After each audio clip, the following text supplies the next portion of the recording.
Assalamualaikum warahmatullahi wabarakatuh. Alhamdulillah, segala puji bagi Allah.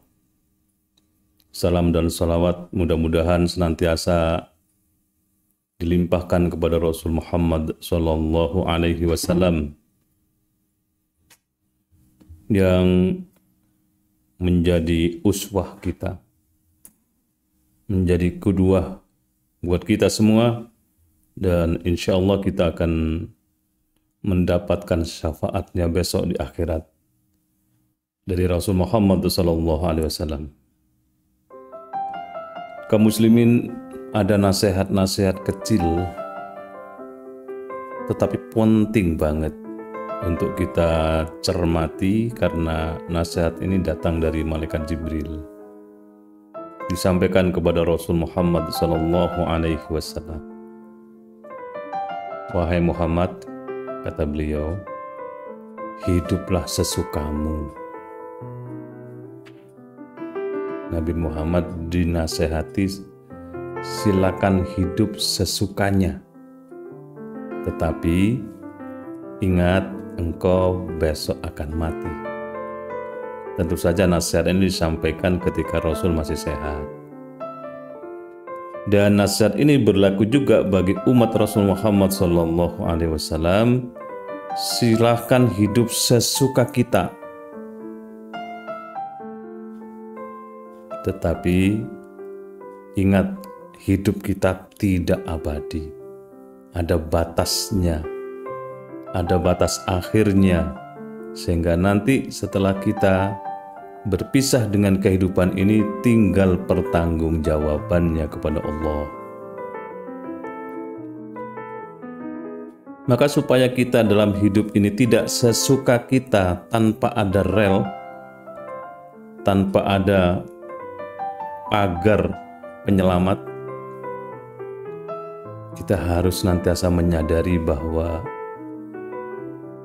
hidup yang Allah sediakan kepada kita nggak lama dibandingkan dengan kehidupan yang abadi besok. Ya, memang ada orang yang mengatakan kalau menderita selama misalnya 50 tahun hidup kita menderita, siapa bilang tidak lama? Ya pasti lama lah. Orang sakit misalnya 2 tahun saja pasti merasakan betapa lamanya sakit 2 tahun.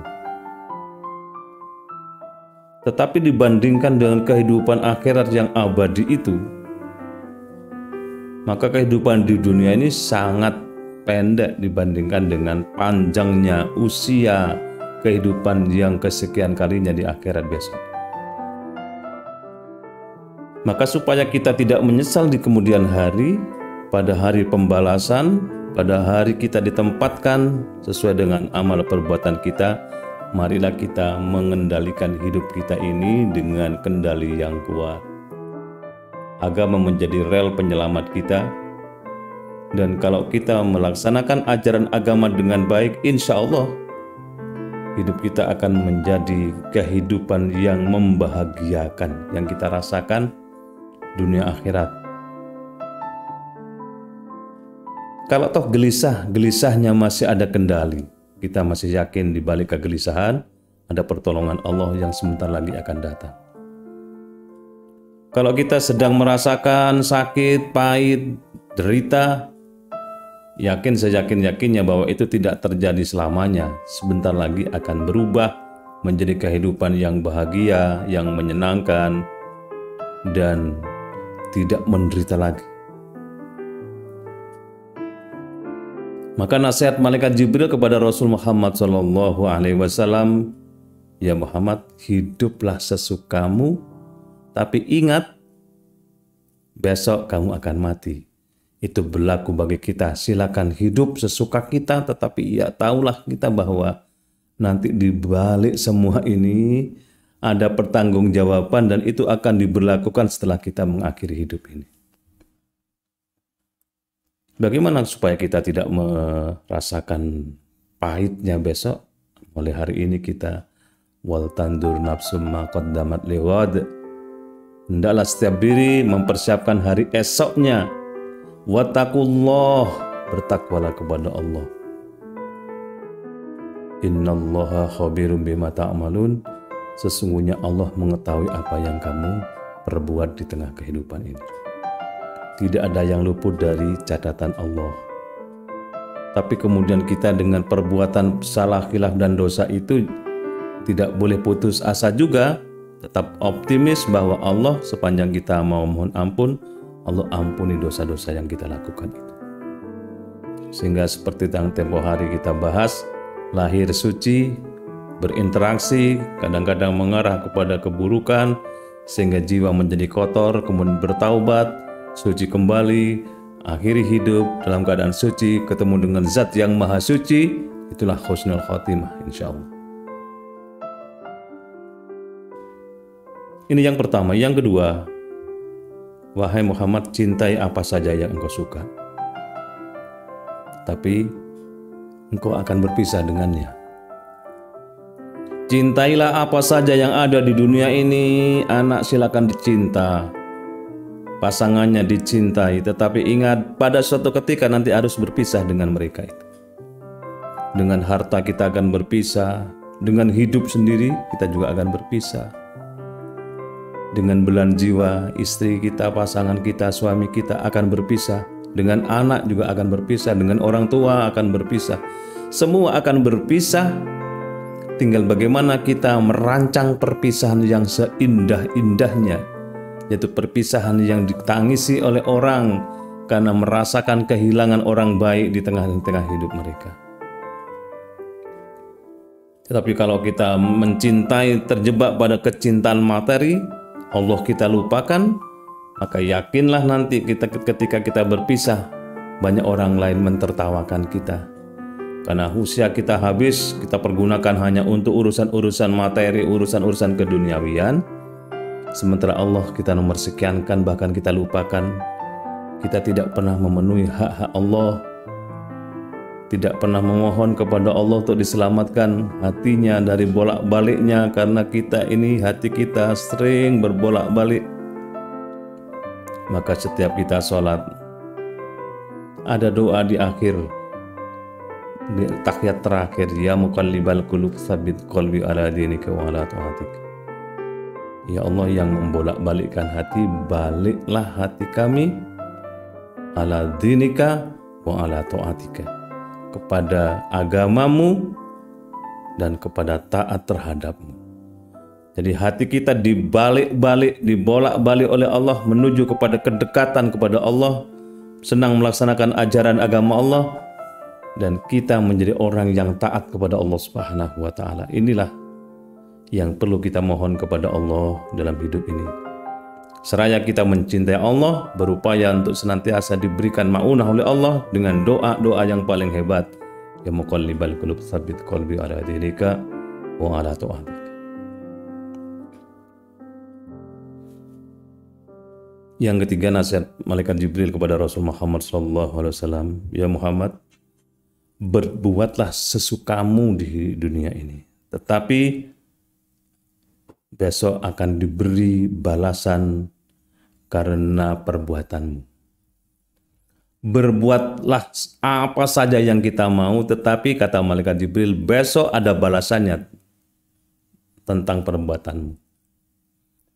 Berbuat apa saja silahkan, berbuat baik, perintah agama, berbuat buruk, kalau memang mampu mewujudkan balasan apa bisa, kalau mampu menerima balasannya, silahkan saja kalau mau dan mampu.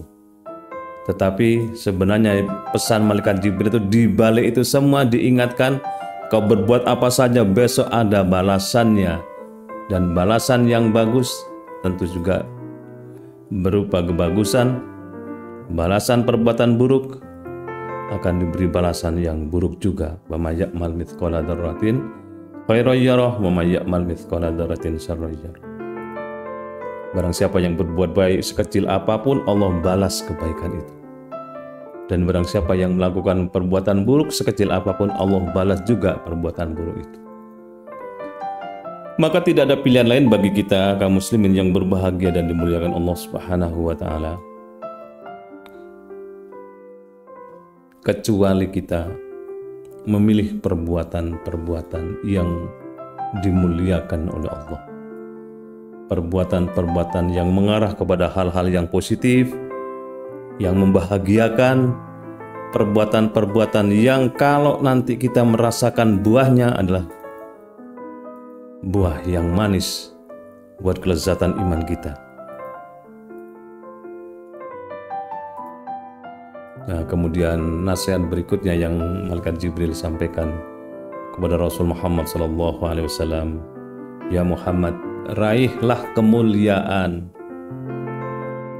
dengan berbagai amaliyah di dunia ini. Salah satu amaliyah yang bisa meraih kemuliaan adalah menjaga kemesraan hubungan kita dengan Allah pada keheningan malam, di sepertiga malam terakhir, munajat kepada Allah, bertakbir keras-keras, Allahu Akbar, Allah Maha Besar. Sementara orang di sekitar rumah kita, tetangga desa kita, mungkin mereka sedang terbuai oleh mimpi-mimpi indahnya. Tapi orang yang ingin mendapatkan kemuliaan hidupnya dunia akhirat, dia sempatkan bangun, munajat, bersuci, kemudian takbir, rukuk dan sujud kepada Allah Subhanahu wa Ta'ala. Insya Allah kalau itu yang biasa kita lakukan, maka jiwa kita akan menjadi jiwa yang terang. Hati kita terjaga kesuciannya. Perbuatan kita akan dihindarkan dari hal-hal yang mungkarat. Dan kita semua akan menjadi orang yang merasakan bahwa beragama itu bukan sekedar, mohon maaf, beban bagi seseorang, tapi kebutuhan bagi jiwanya. Ada orang yang menganggap agamanya beban, enak-enak istirahat, harus sholat misalnya. Enak-enaknya misalnya tidur, harus bangun karena adzan pagi hari saat subuh. Itu kalau dianggap sebagai beban, tetapi kalau agama ajarannya dianggap sebagai sebuah kebutuhan jiwa, beda rasanya.